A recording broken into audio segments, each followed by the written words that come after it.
देखिए अभी आपने कहा कि अब वहां थूक भी देते हैं, मूत्र भी कर देते हैं खाने के अंदर। देखिए वो ऐसे लोग मानसिक रोगी होते हैं, ना तो उनका कोई धर्म होता ना कोई मजहब होता। लेकिन अगर उसी की आड़ में, सुन लीजिए, अगर उसी की आड़ में अगर एक कम्युनिटी को टारगेट करने की बात करी जाती है तो देवकीनंदन जी ये सही नहीं है।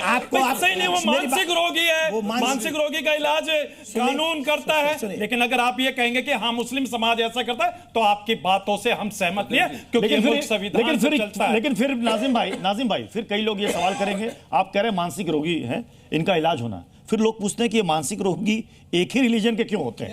ये सवाल भी लोग उठाते हैं। फिर क्यों से गाजियाबाद क्या है? गाजियाबाद के में अंदर एक घटना थी कि एक नौकरानी ने किस तरीके से अपने जहां वो काम करती थी वहां खाने के अंदर पेशाब मिलाकर दिया करती थी। वो मुस्लिम नहीं थी, वो गाजियाबाद के एक हिंदू महिला थी जिसने अपने पेशाब से खाना बनाकर अपने जो ओनर है उसको खिलाया था। इसके बताइए क्या उसका धर्म आइडेंटिफाई करेंगे? लेकिन यहां पर जहां पर एक मुस्लिम नाम आ जाता तो वहां आइडेंटिफाई कर लेते। भाई देश के अंदर इस तरीके का माहौल नहीं चाहिए, देश के अंदर एकता अखंडता होनी चाहिए जिस तरीके से हम लोग चाहते हैं। देवकीनंदन जी, एक व्यक्ति पकड़ा जाए तो इग्नोर कर दिया जाए, दो व्यक्ति पकड़े जाएं तो इग्नोर कर दिया जाए, और बार बार वही किस्म के लोग पकड़े जाएं तो फिर इग्नोर नहीं किया जा सकता माय डियर, फिर इग्नोर नहीं किया जा सकता। अब देखिए फल वाले भी यही कर रहे हैं, बेकरी वाले भी यही कर रहे हैं, और सब यही सिस्टम में। और आप कहो कि मुसलमान है इसलिए मत बोलो माय डियर।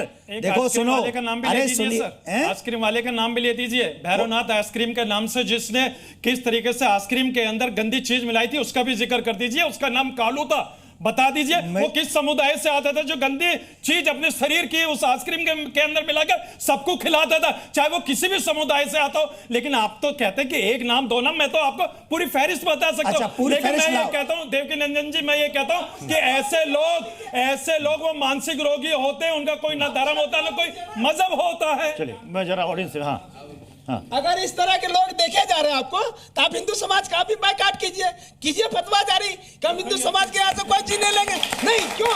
जो आपके धर्म को नष्ट कर रहा है कोई हिंदू समाज, तो आप उसका बहिष्कार कीजिए, आपको पूरा अधिकार है। ये मुल्क संविधान से चलता, फतवों से नहीं चलता सर। मुल्क संविधान से चलता है, फतवों से नहीं चलता। हम तो डॉक्टर भीमराव अम्बेडकर साहब का संविधान मानते हैं, लेकिन अगर आप लोग अगर फतवे से चलाना चाहते हैं चला लीजिए, हम तो ये देश संविधान से ही चलाएंगे। भाई संविधान बड़ा या कुरान बड़ा? आप बताइए हाजिर नाज़रीन साहब, आप संविधान की बात करते हैं, आप इस तरीके से बात नहीं कर सकते हैं कि नहीं, आप करिएगा। आपने जब से बोला मैं चुप था। भाई देश संविधान से चलता, पूरी दुनिया के अंदर कुरान है, भारत के अंदर संविधान है, और संविधान के अंदर आर्टिकल 25 नहीं है हम लोगों के अपने रिलीजियस को मानने की परमिशन देता। अब मेरी दो आंखें हैं, एक आंख से तो मैं अपने भारत का संविधान देखता हूं और दूसरे आंख से मैं अपने भारत को देखता हूं। अलग अलग नहीं जाती है दोनों आंखें। अब ये बता दीजिए, मैं भारत के संविधान को देख रहा हूं और भारत को देख रहा हूं, और मैं अपने भारत के संविधान के अकॉर्डिंग अपने रिलीजियस को मानता हूं, तो बता दीजिए भाई मैं तो संविधान तो आपको आपका रिलीजन मानने से कौन सा संविधान रोक रहा है? सिर्फ और सिर्फ देश के अंदर एक एजेंडा जो नफरत का फैलाने की कोशिश कर रहे हैं एक कम्युनिटी के खिलाफ। अरे कोई नहीं कर रहा है, लोग हंसते होंगे आपकी बातें सुनकर। पवित्र सावन के महीने में कौन सा एजेंडा चल रहा है बताइए जरा विराट जी। दुनिया का कोई भी समाज जो इस्लाम को नहीं मानता उसको आप काफिर बोलते हैं। जब आप उसको काफिर बोलते हैं तो उसके दिया हुआ धन आप अपने यहाँ यूज करते हैं, इस्तेमाल करते हैं, तब वो काफिर कहाँ चला जाता है? हम भाई मानते हैं आपको, बिल्कुल भाई हम भी मानते हैं। आपके विपक्षी पार्टियों की तरफ से ये भी कहा जाता है, आपने सुना होगा अबू आजमी की एक बयान था। उनका कहना है कि साहब एक सेकंड, उनका कहना है कि मुसलमान 2 मिनट के लिए सड़क पर नमाज क्या पढ़ लेता है उसको लेकर हाय तौबा मच जाती है।